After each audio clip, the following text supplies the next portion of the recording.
नमस्कार मंडळी, हर्षदास फूड किचनमध्ये आपलं स्वागत आहे।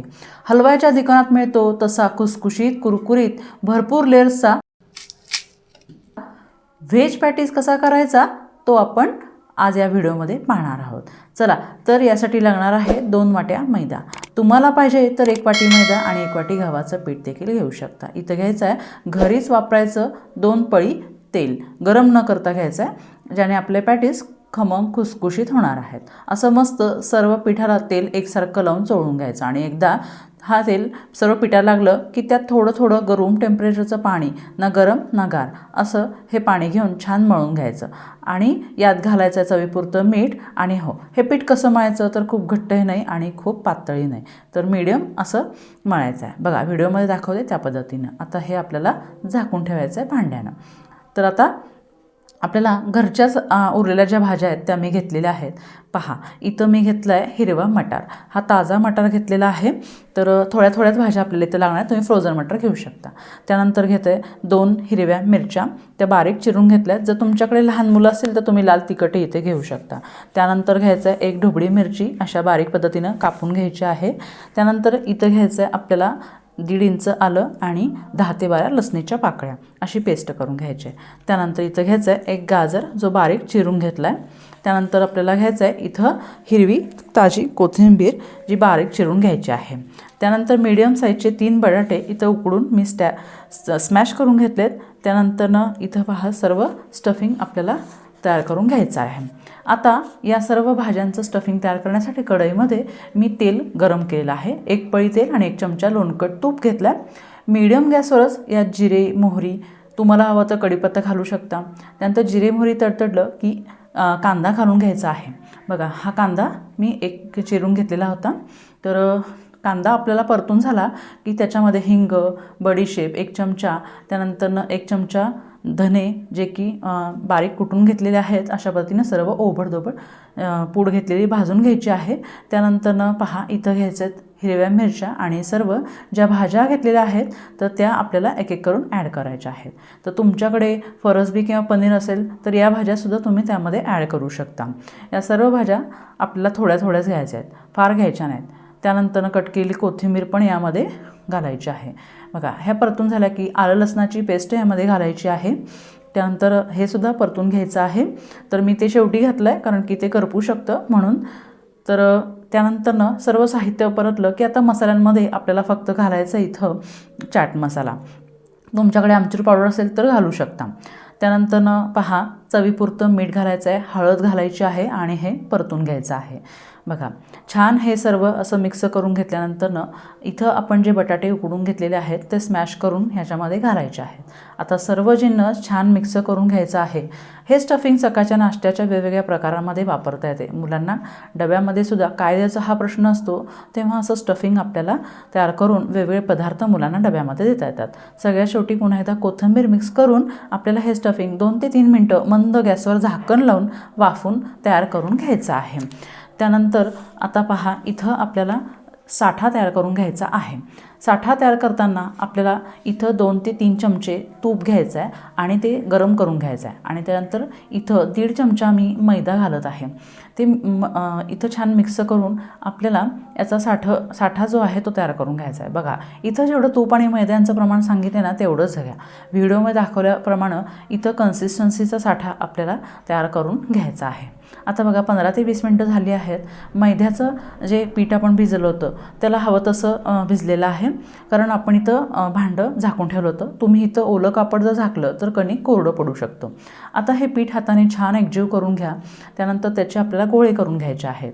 बघा इथं मी ह्या पिठाचे मस्त 4 असे गोळे तयार करून घेतले आहेत। तुमचे जास्त गोळे झाले तरीही चालतील।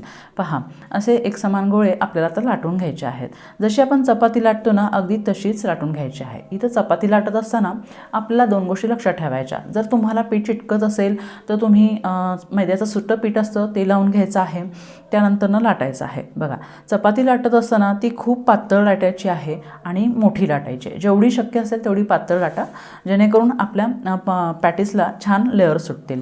पहा इथं मस्त मी लाटून घेतलेले आहे आणि आता आपण जो साठा तयार केला ना तो आपण ह्या चपात्यांना लावून घेणार आहे। आता सर्व चपात्या मी लाटून त्याच्यावरती थोडं पीठ भुरभरून एका ताटात ठेवलेल्या आहेत आणि त्याच्यानंतरनं एक चपाती घेतली आणि त्याला हा साठा लावून घेत आहे. अशा पद्धतीनं सर्व चपात्यांना आपण हा साठा लावून घेणार आहे. त्यावर एक एक एक चपाती आपण ठेवणार आहे. बघा, कडेपर्यंत अगदी हा साठा लावून घ्यायचा आहे आणि त्याच्यावर दुसरी जी चपाती आहे ती आपल्याला इथं ठेवायची आहे. बघा, मधीसुद्धा राहिलं होतं, तर हे साठा सर्व ठिकाणी लावून झाला आहे आणि आता मी दुसरी चपाती ठेवत आहे. आता दुसरी चपाती ही पहिल्या चपातीपेक्षा लहान झाली होती, तर असं होऊ शकतं.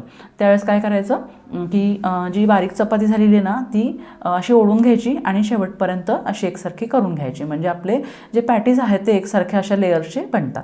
असं एकसारखं करून घ्यायचं आणि त्याच्यावरती सुद्धा साठा लावायचा. अशा सर्व चपात्यांवरती मी साठा लावून घेतला आहे आणि ह्या चपात्या अशा प्रकारे फोल्ड करून घ्यायच्या आहेत, एकमेकावरती ठेवायच्या आहेत आणि त्याची जी अर्धी बाजू आहे ती अशी फोल्ड करून घ्यायची आहे, त्याच्यावरतीही साठा लावायचा आहे आणि परत त्याची उर्वरित बाजू त्याच्यावरती फोल्ड करायची. अशी फोल्ड करतच आपण त्याची चौकोनी अशी घडी घालून घेणार आहोत. पहा, तुम्ही व्हिडिओमध्ये पाहतात.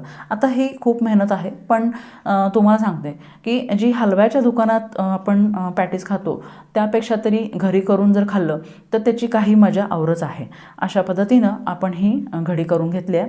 आता ही घडी जी आहे ती खूप घट्ट झाली आहे, तर ही थोडीशी अशी हातानेच प्रेस करून घ्यायची हलकीशी आणि आता ती आपल्याला लाटून घ्यायची आहे. तर बघा, लाटण्याने ही लाटून घ्यायची आहे. लाटत असताना तुम्हाला ही थोडीशी जाडसरच लागेल, पण लाटत गेली की ती हळूहळू पातळ होत जाते आणि ती अशी चौकोनी आकारामध्येच आपल्याला मोठी मोठी करत लाटून घ्यायची आहे. त्यानंतर इथं मैद्याची पिठी वापरायची गरज पडणार नाही. आता इथं माझ्याकडे काळे तीळ होते तर मी ते टाकून घेतलेले आहेत. तर तुमच्याकडे मित्रमंडळी, नातेवाईक किंवा अगदी तुमचे लहान मुलं जरी घरात असतील तर तुम्ही ह्या पद्धतीनं जर काळे तीळ लावून दिलं ना तर ते खूप छान दिसतात आणि पॅटीसही खायला खूप छान लागतात. बघा, पलटी मारून मागच्या साईडला सुद्धा असेच काळे तीळ पसरवून आपण हे लाटून घेणार आहोत, म्हणजे हे काळे तीळ निघणार नाही. तर पहा, अशा पद्धतीनं आपण छान अशी ही चौकोनी घडी लाटून घ्यायची आहे. अगदी चौकोना आकारातच लाटायची, गोल लाटण्याचा प्रयत्न नका करू. तर पहा, जरी गोल झाली तरी नंतर त्याच्या कडा आपल्याला कापायच्याच आहेत थोड्याफार.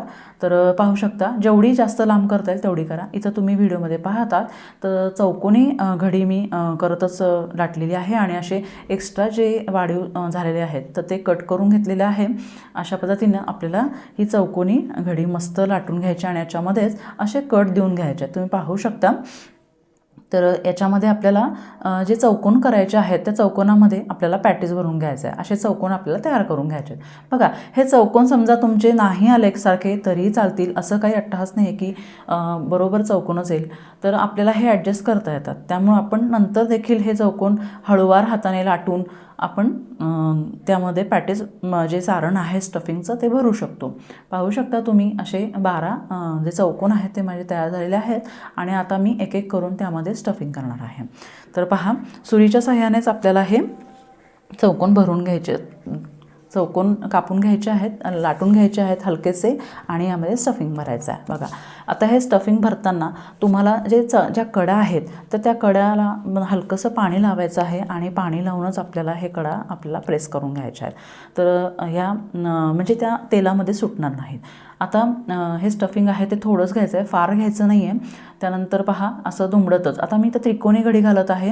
तर तुम्हाला इथं जर आयताकृती घडी घालायची आहे जसं दुकानात मिळतं तसंसुद्धा घेऊ शकता, याला काहीच हरकत नाही आहे. तर पहा, किती छान अशी घडी तयार झाली. आता ह्या कडा ज्या आहेत तर त्या कडा मोकळ्या सोडायच्या आहेत. फक्त कडाच्या आतील जी साईड आहे किंवा बाजू आहे ती आपल्याला प्रेस करायची आहे, जेणेकरून स्टफिंग बाहेर येणार नाही तेल तळताना. आणि ज्या कडा आहेत तर त्या खूप लेअर्स अशा सुटतात. आता तिथं तुम्हाला 2 लेअर दिसतात, पण तळताना मी तुम्हाला दाखवते की कशा पद्धतीने. पहा, अशा पद्धतीनं छान ही पॅटीस तयार करून घ्यायचं आहे. असे सर्व माझे 12 पॅटीस मी तयार करून घेतलेले आहेत आणि तळण्यासाठी ते तयार आहेत.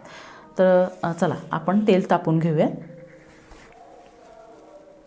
तर इथं मी कढईत तेल तापून घेतलेलं आहे. बरं, तेल तापवताना एक गोष्ट मात्र लक्षात घ्यायची आहे, खूप कडकडीत असं तेल तापवायचंच नाही आहे. ही ट्रिक मात्र लक्षात ठेवायची आहे. जसं आपण शंकरपाळी करताना तेल तापवतो ना मंडळी, तसंच तेल तापून घ्यायचं आणि याच्यामध्ये एक एक करून सर्व जे आपले पॅटीस आहेत ते तळून घ्यायचे आहेत. इथं मी 2 ते 3 पॅटीस सुरुवातीला टाकते आणि मंद गॅसवर किंवा मीडियम गॅसवरती तुम्ही तळून घ्यायचं आहे. पाहू शकता बुडबुड्यांवरून किती तेल तापवायचं आहे. त्यानंतर अगदी हलके चमच्याने आपल्याला हे पलटी मारून तळून घ्यायचे आहेत. जर तुमच्याकडे ओव्हन असेल ना तर ओव्हनमध्ये तुम्ही बेक करू शकता, पण इथं मी सर्वांकडेच ओव्हन नसतं त्यामुळे तेलात बेक करते, तेलात तळून घेते. तर पाहायला लेयर्स किती छान सुटत आहेत, 3-4 लेयर सुटतात अशा पद्धतीनं. तर अशा छान कलर पण येतो आहे, गोल्डन ब्राऊन रंगावर असे पॅटीस तळून घ्यायचे आहेत.